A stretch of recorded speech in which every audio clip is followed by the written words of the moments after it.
मुख्यमंत्री भूपेश बघेल बेमित्रा के घटना के ऊपर दुख जताइन है। फिर भाजपा कांग्रेस के ऊपर राजनीति करे के आरोप लगाए हैं। बीरनपुर में हुए घटनाओं पर दुख व्यक्त करते हुए मुख्यमंत्री भूपेश बघेल कहिन कि ये बड़े दुख भरी घटना है।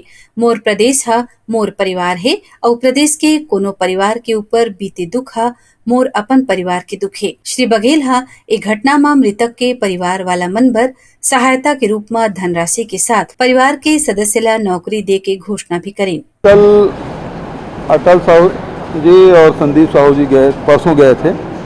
कल मुझसे मुलाकात की और जो उनकी मांग थी उसके हिसाब से मैंने घोषणाएं की। सरकारी नौकरी देने की बात है, 10 लाख रुपया देने की बात, और साथ ही जांच कराने को, कमिश्नर से जांच कराने को।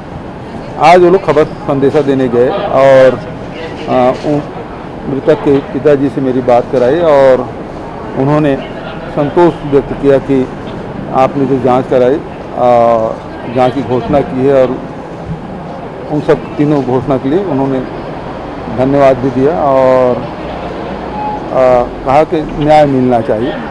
मैंने वो कहा कि भाई जितने आप आरोपी बताए थे उसमें से 11 पकड़े गए हैं, 12 में से 11 पकड़े जा चुके हैं और जल्दी जल्दी कार्रवाई होगी, ये मैंने कहा। और उसके पिताजी से उसके बेटे, जवान बेटे ख़त्म हो, निश्चित रूप से दुखी होंगे ही, और उस दुख में मैंने भी दुख व्यक्त किया।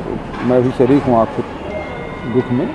पूरा छत्तीसगढ़ का परिवार मेरा परिवार है और यदि किसी के यहाँ दुख होता है तो मेरे लिए व्यक्तिगत दुख का कारण है। मुख्यमंत्री के ये बयानों पर सांसद सुनील सोनी और प्रदेश कांग्रेस कमेटी संचार अध्यक्ष सुशील आनंद शुक्ला दोनों एक दूसर के पार्टी ऊपर दोषारोपण करी। स्तरहीन बयानबाजी तो भारतीय जनता पार्टी के नेता कर रहे हैं। न सिर्फ स्तरहीन बयानबाजी कर रहे हैं, प्रदेश की फिजा खराब करने के लिए बयानबाजी भारतीय जनता पार्टी के नेता कर रहे हैं। एक गांव की घटना के आधार पर पूरे प्रदेश को बंद कराना, उसके बाद उस घटना का सांप्रदायिकरण करना, उस घटना के आधार पर यह झूठा बयान देना कि वहाँ पे 8 लव जिहाद हुआ है, उस घटना के बाद में एक जाति विशेष और धर्म विशेष के लिए परस्पर विद्वेष के लिए बयानबाजी करना, सोशल मीडिया में ट्वीट करना, तो बौखलाहट तो भारतीय जनता पार्टी की दिख रही है और षड्यंत्र भारतीय जनता पार्टी का दिख रहा है। तो स्वाभाविक है कि भारतीय जनता पार्टी के लोग षड्यंत्र करेंगे, प्रदेश की फिजा को खराब करने के लिए बयानबाजी करेंगे, तो उनका उन्हीं की भाषा में माकूल जवाब दिया जाएगा। जब जवाब दिया गया है तो तिलमिला रहे हैं। आखिर मुख्यमंत्री जी ने जो सवाल खड़ा किया 16 आने सच है कि भारतीय जनता पार्टी के आधा दर्जन से अधिक बड़े नेताओं की पुत्रियाँ लव करती हैं, उनका व्यक्तिगत विषय है, हमने कभी सवाल नहीं खड़ा किया। तब आप उसको जिहाद नहीं बताते हो, और सामान्य आम आदमी के बीच में ऐसा कुछ संबंध स्थापित हो गया तो आप उसे जिहाद बताकर सांप्रदायिक दंगा फैलाते हो, तो जवाब तो देना होगा ना। मुख्यमंत्री जी बौखला गए और अपराध को रोकने की बजाय जो है एक विपक्ष की जो भूमिका होती है उसमें उतर आए।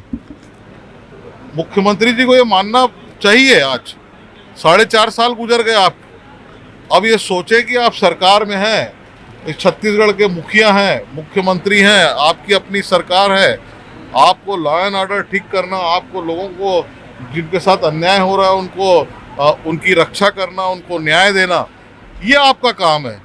आपका काम बयानबाजी का नहीं है कि भारतीय जनता पार्टी के नेता और भारतीय जनता पार्टी के नेता सोच लेंगे। और हम सोच रहे हैं कि आने वाले समय में 2023 में हम सरकार में जो है जनता के विश्वास के साथ में, जनता के सहयोग के साथ में हम आएंगे। हमारा कार्यकर्ता परिश्रम की पराकाष्ठा कर रहा है, मोदी जी की योजनाओं को घर घर तक पहुंचा रहा है, हमको सीख देने की जरूरत नहीं है। ब्यूरो रिपोर्ट, उत्लंघा न्यूज।